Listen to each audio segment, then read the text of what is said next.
Welcome to Apex Stadium, a place where the game never ends, where the crowd never blinks, and the only way out is an endless labyrinth of empty hallways.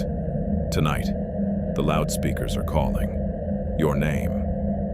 8 p.m., a quiet suburb in Ohio. The screen of Leo's iPhone 15 suddenly lights up, cutting through the sound of crickets. System notification. You have won one free VIP pass. World Cup quarterfinals. Apex Stadium, New Horizons. Depart immediately. The match is about to begin. Leo jumped out of bed. Tonight, the entire country was buzzing with World Cup fever, and he, a 17-year-old football fanatic, had just hit the jackpot. Without a second thought, Leo grabbed his jersey, jumped into his beat-up sedan, and turned on the GPS. The map led him off the highway, straight into an abandoned industrial wasteland, a place that should have been nothing but weeds. But right there, looming before Leo's eyes, was Apex, a massive, ultra-modern stadium, so breathtakingly huge it stole his breath, with brilliant neon blue LED lights rippling across its curved architecture. Weird, Leo muttered to himself. How have I never heard of a massive stadium like this around here? But the roar of the engines and the massive crowd surging toward the gates swept all his doubts away. Stepping through the electronic turnstiles, Leo was completely overwhelmed. 80,000 fans packed the stands. The cheering was like thunder, shaking his entire chest. Leo found his seat right in the front row, right by the touchline, but the excitement faded after just 10 minutes. He turned to his right. A guy in a Team USA jersey was cheering. He turned to his left. A girl was waving a flag. Leo narrowed his eyes. Their smiles were identical. It was a wide, frozen grin, exposing 2 rows of white teeth at an unnaturally perfect angle. And their eyes, they never blinked, even though the screams kept coming from their throats.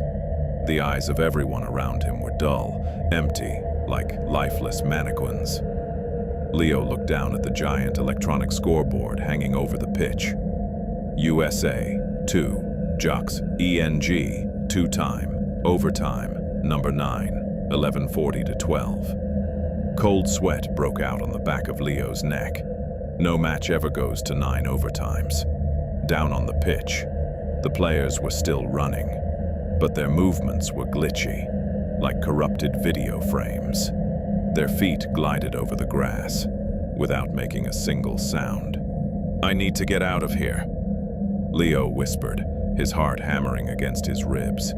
He stood up, pushing past the rows of seats to run for the exit.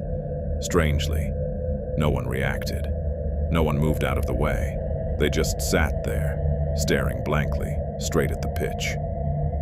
Leo burst through the door, marked exit, but instead of leading to the windy parking lot, he was staring at a hallway that stretched on forever.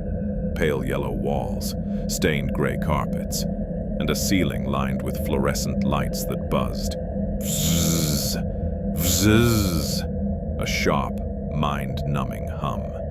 It looked exactly like those photos of the Backrooms he had seen all over the internet. Terrified, Leo spun around to go back into the stadium. But the door he had just walked through had turned into a solid brick wall. Leo screamed, no way," and ran. He turned corner after corner. Every single hallway looked identical. Endless concrete corridors, empty, gray, smelling heavily of basement mold. Not a single soul, only the echo of his own footsteps bouncing off the walls.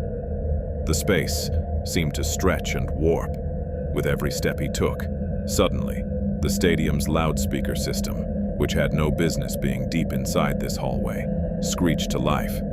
Attention please. Spectator Leo Vance, age 17, has left his seat. Please return to stand A, row 4, seat 12. The announcer's voice was flat, cold, a synthesized digital drone. Assimilation countdown sequence initiated. 60, 59, 58. Leo collapsed, his phone completely lost signal. But the lock screen suddenly transformed into a countdown timer, perfectly synced with the loudspeaker.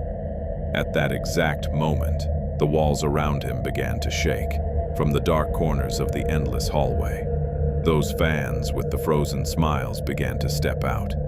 They weren't walking, they were sliding across the floor, arms wide open, eyes locked onto Leo. From the cracks beneath the carpets, beams of neon blue light, the exact same lights from the stadium, began to leak out, wrapping around Leo's legs like tentacles, draining his life force. Leo realized a horrifying truth. This stadium was a liminal trap. It didn't exist on any map. It fed itself on the emotions, the adrenaline, and the souls of the curious kids lured inside. That 9th overtime match, it would never end. Those people out there would have to cheer forever, serving as eternal batteries for this entity. And now, it was his turn. 10, 9, 8. The speaker counted down. The crowd of mannequins closed in on Leo, their soulless smiles inches from his face. The neon light flared, consuming his vision. The next morning, in a small town in Ohio, police found an abandoned sedan sitting in a vacant field. On the driver's seat was an iPhone 15, completely fried and blacked out. Meanwhile, in a dimension no one knows, perfectly frozen smile, he let out a cheer, blending into the 80,000 other screams, echoing into the endless void. The match at Apex just entered the 10th overtime, and the seat next to Leo is still empty. Did you just get a notification for a free ticket? If you did, comment "Save me" right now to cancel the code, or tag your best friend to gift them this VIP pass before the loudspeakers start counting down your name.